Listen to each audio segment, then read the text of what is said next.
UNICEF pernah merilis data, sekitar 1 dari 3 pelajar di Indonesia pernah mengalami bullying. Entah dipukul, diejek, dikucilkan, atau direndahkan lewat media sosial. Dan percaya deh, itu bukan cuma angka, karena saya salah satu di antaranya. Semasa sekolah, saya pernah jadi korban bullying selama 3 tahun. Bukan karena saya aneh, atau mungkin ya. Bukan karena tajir juga, saya lahir dari keluarga yang biasa aja. Tapi mungkin karena saya agak beda. Saya ingat rasanya pura-pura nggak dengar waktu orang lain manggil, dan mereka ngetawain dari belakang. Ingat gimana rasanya 1 bulan cuma masuk 3 kali. Bukan nggak mau sekolah ya, cuma males aja ketemu orang yang bikin sekolah berasa kayak penjara. 3 tahun itu bukan masa yang mudah, tapi dari situ saya belajar 2 hal. Yang pertama, Taylor Swift, Eminem, Taehyung, Elon Musk itu punya satu kesamaan dengan saya. Kami sama-sama alumni korban bully. Yang kedua, bullying nggak bisa dilawan cuma dengan sabar. Kita harus paham cara ngadepinya. Bukan cuma buat korban, tapi juga buat guru, sekolah, bahkan orang tua. Karena semua punya peran. Masalah bullying sebenarnya nggak bisa diserahkan cuma ke korban. Nggak bisa selesai cuma dengan sabar. Karena faktanya, bullying tumbuh subur bukan karena pelakunya berkuasa, tapi karena lingkungannya diam. Kalau sekolah cuma fokus ke nilai akademik, tanpa peduli suasana sosialnya, kelas bisa berubah jadi arena bertahan hidup, bukan tempat belajar. Ada program terkenal, namanya Always Bullying Prevention Program. Program pencegahan perundungan yang dirancang di Norwegia. Ini bukan sekedar teori, tapi hasil riset yang udah diterapkan di banyak negara. Prinsipnya simple, bikin sistem sekolah yang aman dan suportif. Artinya bukan cuma bikin aturan jangan membuli, tapi bikin suasana di mana anak-anak nggak mau membuli, karena itu bukan sesuatu yang keren dan dianggap memalukan. Program ini jalan di 3 level. Pertama, level sekolah. Sekolah harus rutin survei buat tahu seberapa parah masalah bullying dan bikin kebijakan yang jelas. Perilaku apa yang nggak bisa ditoleransi. Kedua, level kelas. Guru harus aktif ngomongin isu ini secara terbuka. Bukan cuma pas ada kasus viral baru ngomong. Empati itu bisa dilatih, asal dibiasakan. Ketiga, level individu. Di sini korban dan pelaku sama-sama dapat perhatian. Korban butuh dukungan, pelaku butuh bimbingan, bukan cuma hukuman. Menariknya, penelitian ini juga menemukan sesuatu yang penting. Sekolah dengan iklim disiplin yang otoritatif, bukan otoriter ya, ternyata punya tingkat bullying yang lebih rendah. Otoritatif itu artinya aturan tetap tegas, tapi hubungan antara guru dan murid hangat dan saling hormat. Karena anak-anak nggak cuma butuh aturan, mereka juga butuh orang dewasa yang bisa mereka percaya. Kalau sekolah bisa jadi tempat yang adil dan suportif, bullying akan kehilangan panggungnya. Tapi kalau sekolah cuma sibuk dengan ujian dan ranking, jangan heran kalau empati pelan-pelan mati di antara kursi dan papan tulis. Sekarang kita ngomong dari sisi korban. Kalimat yang paling sering didengar korban bullying adalah jangan diambil hati. Dan jujur, ini nasihat tergoblok yang bisa dikasih seseorang di situasi dan kondisi semacam ini. Mungkin maksudnya menghibur, tapi ini bukan strategi. Perhatikan ini baik-baik. Yang pertama, speak up. Laporkan. Kamu nggak lemah karena melapor. Justru itu tanda kamu berani. Berani untuk nggak diem ketika diperlakukan nggak adil. Ceritain ke guru, orang tua, atau siapapun yang kamu percaya. Dari keberanianmu buat ngomong itu, kamu bisa menyelamatkan diri dan menyelamatkan korban-korban selanjutnya. Yang kedua, bersikap asertif. Beda ya antara asertif sama agresif. Asertif artinya kamu tegas tanpa marah-marah. Misalnya waktu dibully, kamu bisa bilang dengan tenang, berhenti. Cukup, atau aku nggak suka cara kamu ngomong. Kalimat sesimpel ini kadang cukup buat bikin pelaku kehilangan bahan bakar. Karena mereka biasanya cari reaksi. Kayak anjing yang gonggong sama orang yang nggak kenal.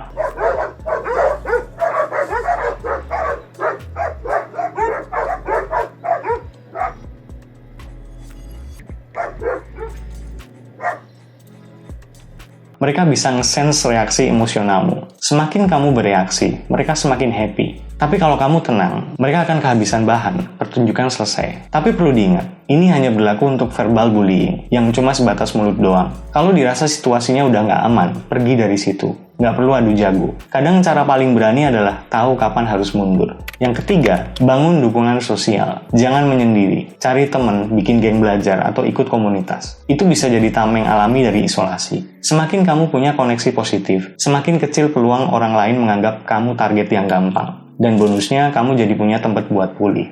Karena nggak ada yang bisa sembuh sendirian. Yang terakhir, tingkatkan kepercayaan diri. Pelaku bullying sering ngincer orang yang kelihatan ragu sama dirinya sendiri. Jadi lakukan hal-hal yang bikin kamu ngerasa berharga. Olahraga, main musik, menulis, apapun yang bikin kamu ngerasa aku punya value. Harga diri itu kayak otot. Makin sering dilatih, makin kuat dia ngelindungimu. Dan ingat, kamu nggak harus jadi super kuat buat bertahan. Kamu cuma perlu sadar kalau yang mereka lakukan itu salah, dan kamu nggak pantas diperlakukan kayak gitu.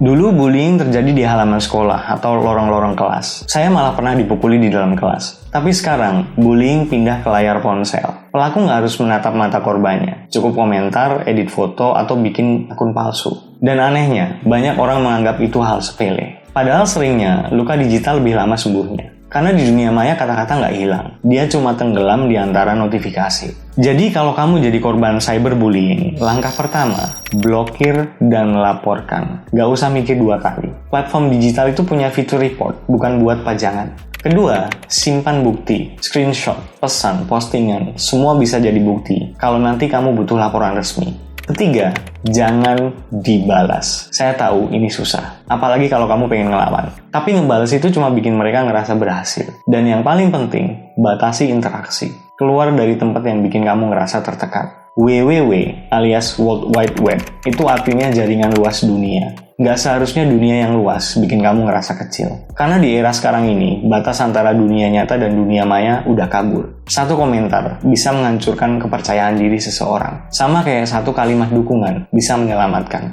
Itu kenapa ngadepin bullying bukan cuma soal bertahan, tapi juga soal menolak jadi penonton. Biasanya waktu ada kasus bullying, reaksi pertama kita adalah hukum pelakunya. Ya memang, keadilan perlu ditegakkan. Tapi kalau kita berhenti di situ, masalah nggak akan selesai. Karena sebagian besar pelaku bukan lahir sebagai orang jahat. Mereka dibentuk. Entah dari didikan yang keras, lingkungan yang cuek, atau rasa sakit yang nggak sempat diobati. Makanya pelaku juga butuh intervensi, bukan cuma hukuman. Ada pendekatan yang udah banyak dipakai di dunia pendidikan dan psikologi. Intervensi terapis. Tujuannya bukan untuk memaafkan perilaku mereka ya, tapi untuk membongkar kenapa mereka bisa seperti itu. Apakah karena butuh perhatian, karena ikut-ikutan, atau karena mereka tumbuh tanpa tahu caranya menghargai orang lain. Terus ada yang namanya pelatihan empati. Kedengarannya klise, tapi program kayak gini terbukti menurunkan perilaku agresif di kalangan remaja. Ketika seseorang mulai bisa membayangkan gimana rasanya jadi korban, tangan mereka jadi lebih berat untuk menyakiti. Empati itu bukan bawaan lahir, dia bisa dilatih, asal ada yang mau bimbing. Dan yang gak kalah penting, sistem penghargaan dan sanksi yang adil. Kita sering terlalu fokus menghukum, tapi lupa kasih apresiasi saat perilaku berubah. Padahal, kalau anak ngerasa dilihat hanya ketika dia berbuat salah, mereka akan terus nyari perhatian dengan cara yang salah juga. Yes, aturan perlu ditegakkan, tapi keadilan nggak akan berasa kalau nggak ada ruang untuk memperbaiki diri. Bullying bukan cuma soal siapa korban, siapa pelaku. Kadang pelaku hari ini adalah korban kemarin. Kalau kita cuma sibuk nyari siapa yang salah, kita lupa memperbaiki sistem yang bikin mereka saling menyakiti. Kalau ada satu pihak yang sering datang terlambat dalam kasus bullying, itu biasanya orang tua. Bukan karena mereka nggak peduli, tapi karena banyak yang nggak sadar, anaknya bisa jadi korban atau malah pelaku. Anak yang tiba-tiba jadi pendiam, malas sekolah, kehilangan selera makan, atau mulai sering bohong soal temen, itu bukan fase remaja biasa. Itu bisa jadi sinyal minta tolong yang nggak terucap. Tapi sayangnya, banyak orang tua baru sadar setelah anaknya udah luka, terlalu dalam. Peran orang tua sebenarnya nggak serumit yang dikira. Yang paling penting, komunikasi terbuka. Bukan komunikasi formal kayak wawancara ya, tapi ngobrol yang bener-bener didengerin. Kalimat sederhana kayak, kamu kelihatan beda nak, ada yang mau kamu ceritain? Itu jauh lebih ampuh daripada ceramah 2 jam soal moral. Kedua, bangun empati di rumah. Anak belajar cara memperlakukan orang lain dari apa yang mereka lihat setiap hari. Kalau orang tuanya suka teriak-teriak, ngeremehin, atau bercanda dengan menjatuhkan orang, ya jangan heran kalau anak akan meniru. Empati itu bukan teori, itu kebiasaan yang dicontohkan. Ketiga, jadi role model. Anak nggak butuh orang tua yang sempurna, tapi butuh contoh nyata. Kalau kamu salah, akui. Kalau kamu marah, jelasin kenapa. Dari situ anak belajar bahwa menghormati orang lain bukan kelemahan, tapi salah satu bentuk kekuatan. Dan terakhir, kenali tanda-tandanya lebih cepat. Jangan tunggu nilai jeblok baru panik. Perhatikan hal-hal kecil. Apakah anak ini mulai menghindari kelompoknya? Apakah mereka sering pura-pura sakit tiap pagi? Kadang yang mereka butuhkan bukan solusi instan, tapi kepastian bahwa rumah masih jadi tempat aman.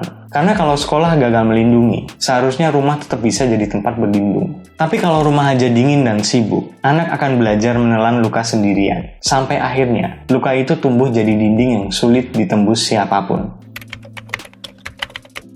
Sebelum saya akhiri video ini, saya punya 3 pesan penting sebagai orang yang pernah jadi korban bullying. Pertama, buat kamu para pembuli. Mungkin kamu nggak sadar, atau kamu pikir itu cuma bercanda.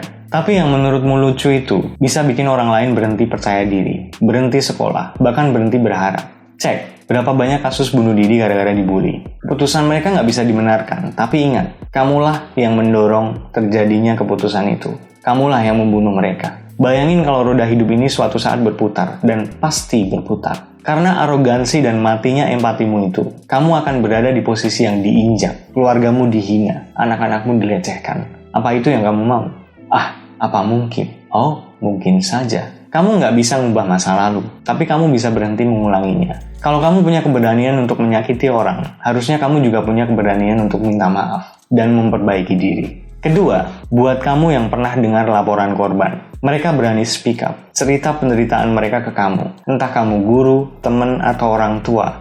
Tolong, jangan meremehkan. Kalimat kayak, yang sabar, udah nggak usah digubris, cuekin aja. Itu sama aja kamu bilang, silahkan tanggung sendiri. Padahal korban kalau sampai cerita, itu tanda dia udah putus asa dan kehabisan tenaga. Dengar dulu, jangan langsung menilai. Kadang yang mereka butuh bukan solusi cepat, tapi bukti bahwa ada orang dewasa yang peduli. Dan percayalah, satu respon empati bisa menghentikan lebih banyak kekerasan daripada 1000 aturan. Dan terakhir, buat kamu yang sedang atau pernah jadi korban, terima kasih sudah bertahan. Kamu nggak salah. Yang mereka lakukan bukan cerminan nilai dirimu, tapi cerminan luka mereka sendiri. Kamu boleh marah, boleh capek, boleh kecewa. Semua itu valid. Tapi jangan biarkan mereka mencuri masa depanmu. Pelan-pelan bangkit, bangun lagi dirimu. Mungkin hari ini kamu masih ngerasa kecil, tapi percayalah, waktu akan mengubah luka jadi kekuatan. Suatu hari nanti, kamu akan lihat ke belakang dan bilang ke dirimu sendiri, aku berhasil melewati ini. I'm fine and I will always be fine. Semoga bermanfaat and see ya.